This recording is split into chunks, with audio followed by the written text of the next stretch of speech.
நமஸ்காரம். ஸ்ரீமதே ராமானுஜாய நமக. ஸ்ரீமத் வரவரமுனையே நமக. சீசைலேச தயாபாத்திரம் தீபத்யாதி குணார்ணவம் யதீந்திர பிரவணம் வந்தே ரம்யஜா மாதரம் முனி லக்ஷ்மீநாத சமாரம்பாம் நாதயாம் அனுமத்தியமாம் அஸ்மத் ஆச்சாரிய பர்யந்தாம் வந்தே குருபரம்பராம். யோ நித்யமச்சுத பதாம்புஜ யுக்மருக்ம व्यामोगद स्ततितराणि त्रिनायमेने अस्मत् गुरोर् भगवदो दयैक सिन्धोः ராமானுஜஸ்ய சரணோ சரணம் பிரபத்தியே. அன்னவையல் புதுவையாண்டாள் அரங்கருக்கு பன்னிருப்பாவை பல்பதியும் இன்னிசையால் பாடி கொடுத்தாள். நற்பாமாலை பூமாலை சூடி கொடுத்தாள் சொல்லு.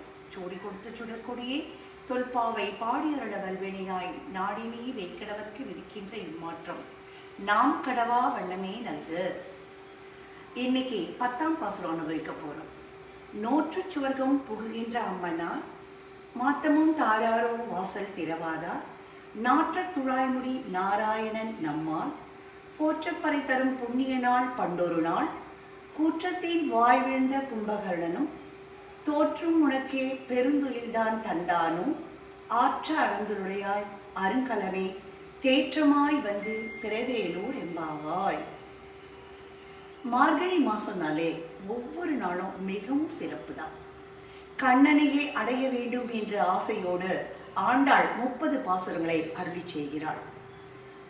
இந்த பாடல்ல பெருந்துயில்தான் தந்தானோ என்கிறாள். எப்ப நல்லா தூக்கம் வரும்? களைப்பா இருந்தா தூக்கம் வந்துடும். கவலை இருந்தா தூக்கமே வராது. நல்லா தூக்கம் வந்தா பாக்கியம்தான். சிலர் படுத்த உடனே தூங்கிடுவாங்க. இந்த படுத்த உடனே தூங்குறவாளை பார்த்தா தூக்கமே வராது. அவளுக்கு கோபமாக வரும். என்னடா படுத்த உடனே தூங்கிடுறான், கொரட்டை வேற விடுறானே அப்படின்னு தூங்குறவாளை பார்த்து தூக்கம் வராதுவா புலம்பிட்டே இருப்பான். கும்பகர்ணனா தூக்கத்தையே தோற்கடிக்கிற அளவுக்கு இவ தூங்கின்னு இருக்கா. கும்பகர்ணனுக்கே டஃப் கொடுக்குறான். அவள் ஏகாந்தமாக தூங்கின்னு இருக்கா. பதிலும் சொல்ல மாட்டேங்கிறான். கண்ணனை புருஷோத்தமன் என்று தெரிந்து கொண்டாள். அவன் அனைத்தையும் அறிந்தவனாகிறான். உள்ளே இருக்கும் தோழி அதை நன்றாக புரிந்து வைத்துள்ளாள். ஆனால் வெளியில இருக்கவளுக்கு இவளை பார்த்தா சோம்பலின் இருப்பிடமே, கிடைத்தற்கரிய அணிகளடே, தடுமாற்றம் இல்லாமல் கதவை திறந்து வெளியே வா என்கிறாள். இந்த பாடலில் வரும் திவ்ய தேச பெருமாள் காளமேக பெருமாள் திருமோகூர். இவருக்கு வழித்துணை பெருமாள் அப்படின்னு ஒரு பேர் இருக்கு. கோயில் உற்சவம்னாலே கண்டிப்பாக கூட்டமாக தான் இருக்கும். சில பேருக்கு கூட்டத்தை பார்த்தாலே ஆகாது.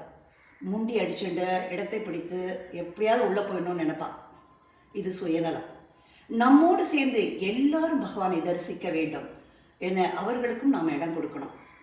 இதைத்தான் ஆண்டாள் கூடி இருந்து குளிர்ந்து என்கிறாள். எல்லோருக்குமே பெருமாள் அனுபவம் கிடைக்கணும். எல்லோருமே சந்தோஷமாக பெருமாள் அனுபவிக்கணும். ஆண்டாள் திருவடிகளே சரணம். ஆழ்வார் எம்பெருமானார் ஜீய திருவடிகளே சரணம்.